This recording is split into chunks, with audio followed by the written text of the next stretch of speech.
Joining me now is retired U.S. Army Colonel Eugene Vindman. He's a Democratic congressional candidate running to serve Virginia's 7th District. He previously served as Deputy Legal Advisor for the White House National Security Council. And Colonel, actually, you did a lot more than just that, but let's talk about what happened when you blew the whistle on Donald Trump's attempts to extort Volodymyr Zelensky. How frustrating is it, though, that you now see that his own party fails to hold Trump accountable for the myriad of wrongdoings that we've witnessed him commit? Well, Katie, the first time he was not held accountable, he was acquitted by the Senate. That just further empowered him. And he proceeded to continue to attack our democracy, our norms and Constitution, interfering, of course, in our electoral process by attempting to extort Zelensky into investigating his chief rival, Biden. But then through the remainder of his presidency and on January 6th in an open insurrection. So one of the things that I see when I travel around this district, in fact, yesterday I was out in Greene County and they announced the verdict in the E. Jean Carroll trial, defamation trial. And there was a round of applause and because he was finally being held accountable. So it's important to make sure that nobody is above the law, and that even a former president, when he commits violations of the law, defames people, he's held accountable. Colonel, your family's story is the immigrant story, truly embodying the American dream. Your thoughts that your family flees an authoritarian and then Soviet Union to come to America, now only to be confronted with Donald Trump, who wants to be a dictator like Vladimir Putin or Viktor Orban. That's 100% true. In fact, he respects, he praises dictators. He aspires to be a dictator. He has already said that he wants to be a dictator on day one. And my family fled the Soviet Union, a bigoted regime, anti-Semitic regime, to come here in hopes of pursuing the American dream.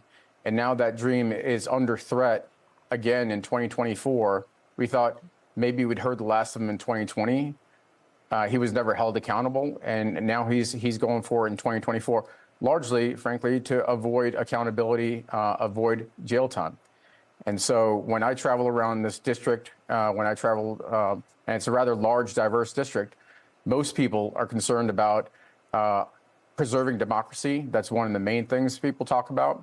And certainly the bread and butter issues that are important, whether it's rural infrastructure and schools, reproductive rights. And so I am going to fight for the future, fight for democracy, and ensure that our kids and grandkids can enjoy the American dream like I have. I'm a textbook, I think, and my family is a textbook example of what you can achieve in America. Colonel, you served in the U.S. military for 25 years. You're a combat vet of the Iraqi war. Your twin brother, Alexander, 21 years of service. How important is it to your mission to serve in Congress that veterans be recognized for their sacrifices?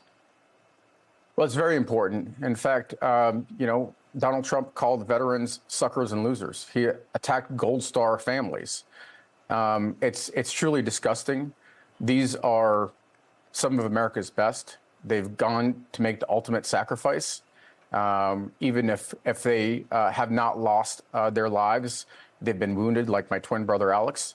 And it's been, when you complete an Army career, or even if it's a shorter term of service in the military, the entire family serves.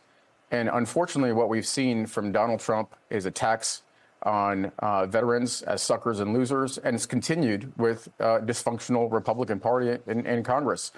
Senator Tuberville, Coach Tuberville, was playing games for the better part of a year and holding up promotions for the most senior officials.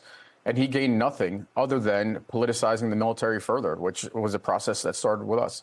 So I take veterans issues very seriously. Northern Virginia, the 7th Congressional District, has a lot of veterans, has a lot of government employees, and these disruptions that we get from a dysfunctional Congress, government shutdowns, affect people here deeply. And I will fight for the people in Northern Virginia, for vets. And frankly, as a military officer, I worked with all folks from around the country in order to achieve the mission. And so I will stay mission focused, and I will stay focused on defeating extremists.